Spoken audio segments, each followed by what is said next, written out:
પ્રધાનમંત્રી નરેન્દ્ર મોદી આગામી 15મી નવેમ્બરના રોજ ગુજરાતના નર્મદા જિલ્લાના ડેડિયાપાડા ખાતે યોજનાર જનજાતિ ગૌરવ દિવસના ભવ્ય સમારોહમાં ઉપસ્થિત રહેશે, જે અંગેની વ્યવસ્થા બાબતે ભરૂચ ખાતે ઉપમુખ્યમંત્રી હર્ષ સંઘવીની અધ્યક્ષતામાં બેઠક મળી હતી।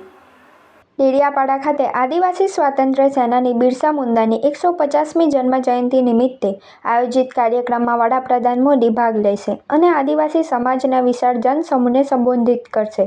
આ કાર્યક્રમનો હેતુ ભારતના ઇતિહાસ અને વિકાસમાં આદિવાસી સમુદાયોના યોગદાનને સન્માનિત કરવાનો છે। પ્રધાનમંત્રીની આ મુલાકાતને લઈ સમગ્ર કાર્યક્રમની તૈયારીઓ તડામાર શરૂ કરી દેવામાં આવી છે। રાજ્યના ઉપમુખ્યમંત્રી હર્ષ સંઘવીએ આજે ભરૂચના જીએનએફસી સર્કિટ હાઉસ ખાતે ભરૂચ, નર્મદા, તાપી, છોટાઉદેપુર, પંચમહાલ જિલ્લાના અધિકારીઓ તેમજ ધારાસભ્યો સાથે બેઠક યોજી હતી। તેમણે કાર્યક્રમના આયોજન અને તૈયારીઓની સમીક્ષા કરી જરૂરી માર્ગદર્શન આપ્યું હતું। ઉપમુખ્યમંત્રીએ સંબંધિત વિભાગોને કાર્યક્રમ દરમિયાન આવશ્યક સુવિધાઓ, સુરક્ષા વ્યવસ્થા અને લોકસભાને ધ્યાનમાં રાખીને સંપૂર્ણ સંકલન સાથે કામગીરી કરવા સૂચના આપી હતી। Super store, big on fresh, low on price. કરિયાણાથી માંડીને ઘર વપરાશની તમામ વસ્તુઓ, ઠંડા પીણા એન્ડ આઈસ્ક્રીમ મળશે।